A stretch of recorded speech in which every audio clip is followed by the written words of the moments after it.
2021년 전기차 보조금이 달라졌습니다. 다들 알고 계시죠? 기존에는 전기차라면 몇 가지 기준만 통과하면 전부 보조금을 지원했었는데, 이제는 6천만 원 이하의 전기차는 기존과 동일한 100% 보조금이 지급되고요. 6천만 원에서 9천만 원은 기존 보조금의 절반이 지급됩니다. 그리고 9천만 원이 넘어가는 전기차는 이제 국가 보조금을 받을 수가 없어요. 전기차 보조금은 무한정 제공되는 게 아닙니다. 1년 동안 정해져 있는 보조금의 액수가 있습니다.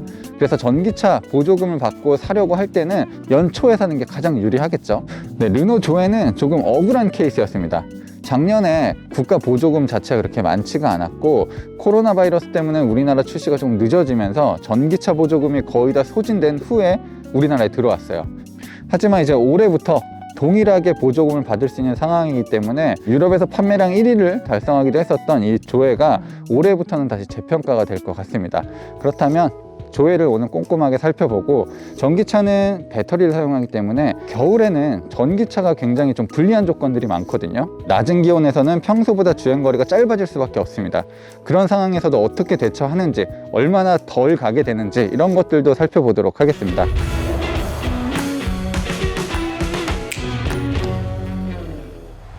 자, 전기차에서 가장 중요한 건 주행거리겠죠. 르노 조에 같은 경우는 309km를 갈 수 있습니다. 우리나라 기준이고요. 유럽 기준으로는 390km 이상으로 달릴 수가 있어요.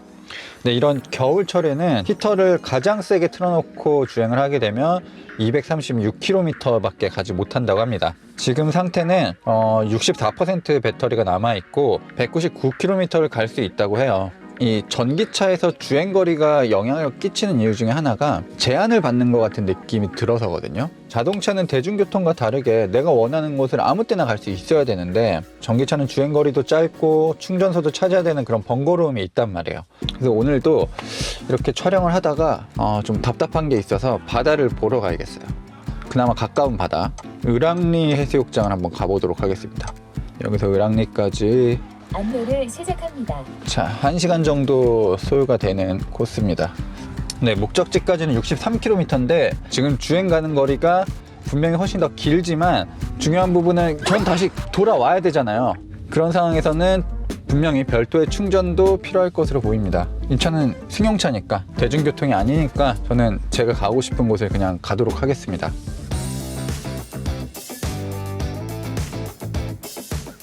이 자동차에서 아무것도 연결하지 않고 그냥 바로 티맵을 쓸 수 있다는 거는 굉장히 좋은 것 같습니다. 물론 티맵에 익숙하지 않으신 분들은 크게 감흥이 없으시겠지만, 스마트폰으로 막 거치대 달아놓고 이 티맵 보시던 분들이라면 굉장히 호응을 하실 것 같아요. 네, 르노 조에는 1.4L 가솔린 터보 엔진 수준의 성능을 발휘합니다.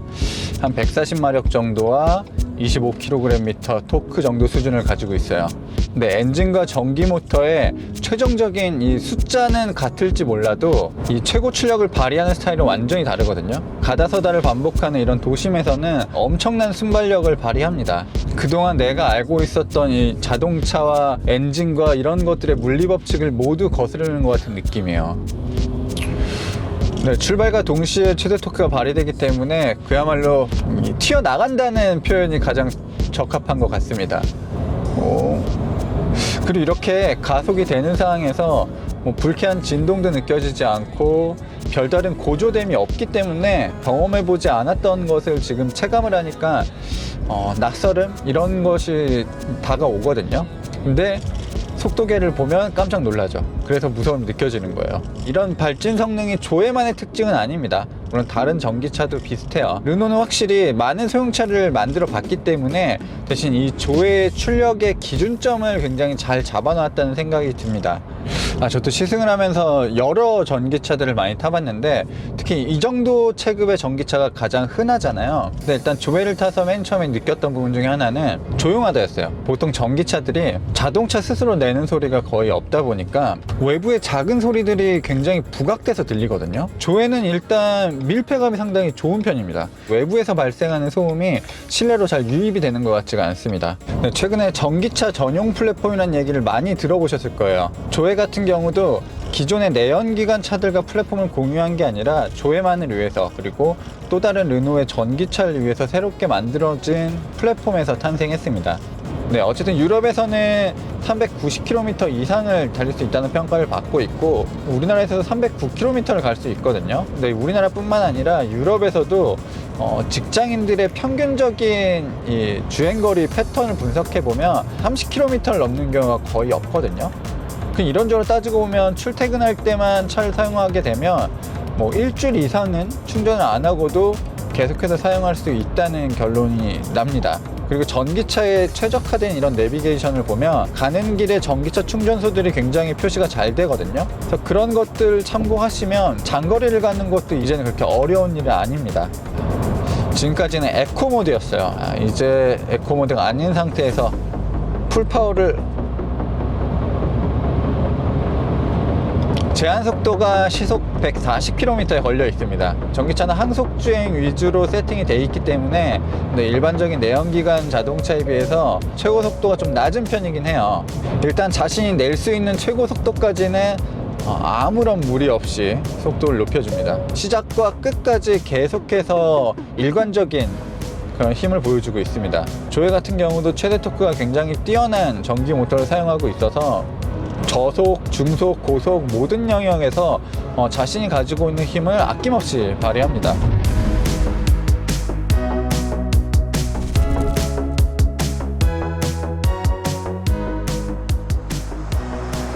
네, 조금은 아슬아슬할 줄 알았는데 굉장히 여유롭게 이렇게 서해 바다까지 왔습니다. 물론 길이 굉장히 잘 뚫려져 있었기 때문에 평행하게 올 수도 있었고 제가 이제 연비 주행을 했기 때문에 또 여유롭게 왔었던 것 같기도 합니다. 전기차가 이렇게 주행거리가 정확하게 숫자로 표현은 돼 있지만 어디까지나 이거는 권장 기준이고요. 운전 스타일에 따라서 이런 것들은 충분히 바뀔 수도 있습니다. 실제로 재미난 부분은 우리나라에서는 300km지만 유럽인들은 400km라고 생각을 하고 있잖아요. 그리고 실제로 그들은 400km를 간다는 거죠. 우리나라가 조금 이 주행 가는 거리 인증 기준이 좀 엄격하긴 하지만 우리나라에서도 충분히 그 기준보다는 멀리 갈 수가 있습니다. 그리고 요즘 전기차에서 가장 걱정하시는 것 중에 하나가 배터리 관련 사고예요. 배터리 화재 사고가 나게 되면 일반적인 소화기로는 걷잡을 수 없을 정도로 리튬이온 배터리는 큰 화재를 발생시키기 때문에 그런 부분 걱정하시는 분이 많이 계신데 르노 삼성차 주장에 따르면 르노 조에 같은 경우는 배터리 화재가 단 한 번도 발생하지 않았다고 합니다. 그래서 조금 더 그런 배터리의 안정성 이런 것들이 부각이 돼 있고 애초에 설계할 때부터 배터리 냉각이나 배터리 발열에 신경 써서 히트펌프를 만들고 그 열을 가지고 재사용하는 시스템까지도 들어가 있는 만큼 화재나 이런 저온 상태에서 배터리 활용에 대해서도 연구를 굉장히 많이 한 것 같습니다.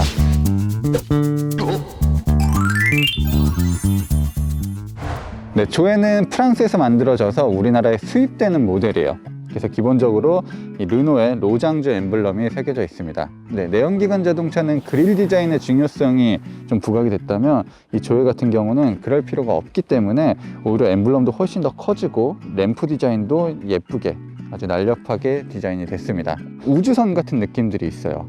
공기 저항을 위해서 디자인이 최적화되기도 했지만 부드러운 곡선과 LED를 사용한 이 날카로운 헤드램프 디자인은 상당히 미래적인 느낌을 가지고 있습니다. 예쁘게 다듬어진 조약돌 같은 느낌이에요. 유선형 차체를 가지고 있어서 그런 느낌이 더 부각이 되는 것 같습니다. 조에는 전기차 전용 플랫폼으로 만든 전기차예요. 그래서 전기차 초기 시대에 나왔었던 차들과 디자인 요소는 비슷하지만 실질적으로 전기차에 더 특성화되어 있는 여러 가지 요소들을 가지고 있습니다. 그래서 밑바닥엔 배터리를 차곡차곡 깔아 넣었고요. 실제적으로 배터리 용량이 꽤 큰 편이다 보니까 어쩔 수가 없어요. 이 실내 공간이 협소해질 수밖에 없기 때문에 이렇게 조금 껑충한 디자인을 가지고 있습니다. 이 앞에서부터 끝까지 이 라인의 실루엣을 살펴보시면 굉장히 부드럽게 이어져 있는 걸 보실 수가 있습니다. 아무래도 전기차는 공기 저항 계수 이런 것들에 신경을 많이 쓰거든요. 공기가 부드럽게 타고 넘어갈 수 있도록 디자인을 하는데 초점을 맞춰놨습니다. 자, 르노 소형차들은 이렇게 뒷문은 이런 식으로 열게 되는 방식을 취하고 있고 아무래도 이 표면에 돌출된 것이 없기 때문에 이제 이런 것들이 공기 저항에도 분명히 어느 정도 영향을 줄 수 있습니다. 르노는 작은 차를 굉장히 잘 만드는 회사고 이런 작은 차가 어떤 디자인 요소를 가지고 있어야 매력을 끌 수 있는지 잘 알고 있는 것 같습니다.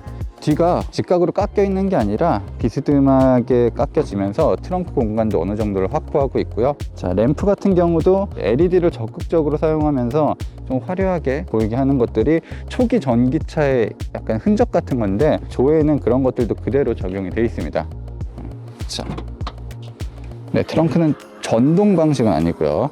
확실히 차체가 높다 보니까 위로 쌓을 수 있는 부분들에 대한 여유가 꽤 많이 있습니다. 트렁크 바닥의 길이 자체도 해치백 치고는 꽤 넓은 이 길이를 가지고 있습니다. 다만 폭은 눈에 띌 정도로 좁은 편이죠. 아래쪽으로도 별도의 수납함이 설치가 되어 있습니다.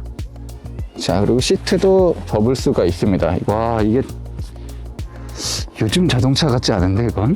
자, 이 밑에 배터리가 깔려 있다 보니까 실질적으로 뒷좌석에 탔을 때도 엉덩이 받침이 굉장히 높거든요. 그래서 지금도 시트를 접게 되면 굉장히 턱이 높게 올라와져 있습니다. 뭐 차박 이런 것들은 절대 꿈꿀 수 없는 그런 트렁크 공간이에요. 짐을 많이 넣을 수 있다. 여기서 실용적인 부분에 만족을 하셔야 될 것 같습니다. 네, 최근 르노 자동차의 소형차가 이 조회를 기준으로 전부 디자인이 달라지고 있거든요. 새로운 스티어링 휠 디자인, 그리고 디스플레이 계기판, 그리고 세로형 이 센터 디스플레이, 전자식 기어 레버, 이런 것들이 전부 조회에서부터 시작돼서 이제는 여러 차종으로 확대되고 있는 상황입니다. 이 눈으로 봤을 때도 굉장히 정갈하고 실질적으로 사용했을 때도 편리한 부분들이 많이 있어요. 디지털 계기판 같은 경우는 시인성이 상당히 좋은 편이고 자유도도 꽤 있는 편입니다. 그래서 내가 원하는 메뉴를 살펴보기도 좋고 정보를 확인하는 것도 상당히 좋은 편이에요. 그리고 아날로그 계기판이 보여줬었던 그런 선명함들까지도 전부 가지고 있습니다. 이 세로형 디스플레이가 이제 새로워지고 있는 르노 소형차들의 핵심적인 요소라고 볼 수 있습니다. 내가 원하는 메뉴들을 전부 쉽게 확인할 수가 있고, 특히 저는 내비게이션 너무 좋아요. 우리가 앞으로 가잖아요, 자동차는. 그렇기 때문에 이 가로로 넓은 내비게이션보다는 이렇게 세로로 긴 내비게이션이 지도를 볼 때는 훨씬 더 좋을 수가 있습니다. 네, 개인적으로는 전반적인 반응성만 개선되면 좋을 것 같습니다. 우리가 스마트폰 조작하는 것보다는 어느 정도의 딜레이를 가지고 있습니다, 분명. 네, 예쁘기도 예뻐서 최근에 르노 소형차 마음에 드시는 분들은 이 디스플레이 때문에 선택한다는 이유도 많더라고요. 자, 물론 애플 카플레이나 안드로이드 오토도 지원이 되고요. 아래쪽에 USB 포트도 있고, 네, 무선 충전 패드도 놓였습니다. 개인적으로 무선 충전 패드가 이 위쪽에 놓이는 게 더 좋을 것 같은데, 이 위쪽은 공간이 이렇게 크지가 않아요. 그래서 뭐 지갑이나 이런 키 이런 것들을 넣어 놓기에 좋은데, 이게 약간 바구니 스타일이잖아요. 그래서 물건을 넣기가 진짜 편하긴 합니다. 그냥 아무거나 이렇게 툭툭 놔도 떨어질 염려가 거의 없거든요. 크기가 조금 더 크거나 깊이가 조금 더 있으면 좋을 것 같아요.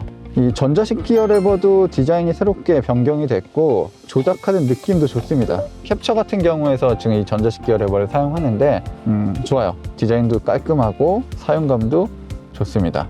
조회에서 아쉬운 부분들은 확실합니다.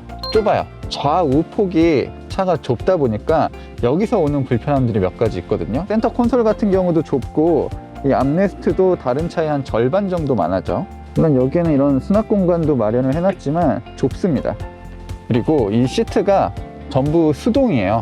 지금 밑에서 레버를 당겨서 앞뒤로 조절을 해야 되고, 문제는 등받이 조절을 이 레버로 당겨서 접히는 방식도 아니라 다이얼을 돌려야 되는데, 이게 여기 있어요, 여기.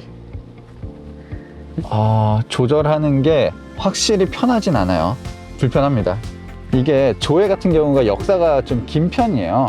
전기차 시도를 예전부터 오랫동안 해왔었기 때문에, 그리고 전기차 전용 플랫폼에서 만든 모델인데, 사실 이 차는 엔진이 없잖아요. 스타트 엔진, 스톱, 이거 버튼을 그대로 썼단 말이에요. 뭔가 전원 버튼이나 뭐 전기차만의 다른 문구를 넣어주면 좋을 것 같은데, 이거 그냥 엔진이라고 그냥 적혀져 있는 거 좀 아쉽네요. 여기도 수납 공간이, 쓸만한 공간이 있고, 컵홀더는 하나지만 도어 쪽에 있는 이 수납 공간들도 훌륭한 편이고, 무엇보다 머리 공간도 넉넉해요. 그래서 이 자동차 시야가 좋은 편이에요. 도어 쪽 패널이 시작하는 부분도 이 앞에 대시보드보다 낮은 편이거든요. 그래서 이 왼쪽, 오른쪽 이 양쪽의 시야도 굉장히 좋은 편입니다. 그리고 이 쿼터 글라스도 이 차의 좋은 시야를 확보하게 해주는데 일조를 하고 있고요. 뭐 그런 부분은 다분히 프랑스적인 요소가 많이 담겨 있는 것 같습니다. 시트는 다이얼로 돌려야 되는데 가죽으로 만들어진 시트는 쓸데없이 굉장히 고급스러워요. 물론 가죽뿐만 아니라 재활용된 직물로 만든 시트가 적용되어 있는 모델도 있어요. 그런 모델들은 이 자동차 회사가 단순히 전기차 만드는데 친환경적인 게 끝이 아니라 재활용을 가지고 무언가를 재창조해낸다, 이런 것들까지 보여주는 상징성을 가지고 있거든요. 그런 부분들까지도 브랜드는 강조를 하고 있습니다. 네, 뒷좌석 공간은 그리 넉넉한 공간은 아닙니다. 일단 의외로 차가 좀 길쭉한데도 이 시트가 워낙 높다 보니까 머리 공간이 그렇게 여유로운 편은 아닙니다. 자, 그리고 뒷좌석에 무슨 별다른 편의 장비가 없어요. 뭐 열선도 없고 USB 포트가 2개 있다는 것, 뭐 그 정도 빼고는 큰 특징이 있는 공간은 아닙니다. 창문은 계속 누르고 있어야 되고 대신 이렇게 끝까지는 열리네요. 유럽에서는 성인이면 누구나 자동차를 가지고 있기 때문에 이 정도 세그먼트라고 생각하면 거의 혼자 탄다고 생각을 해요. 이런 것들이 사실 뭐 유럽에서는 가장 잘 팔린다고는 하지만 우리나라 정서와 어떻게 맞물릴지는 조금 살펴봐야 될 것 같아요.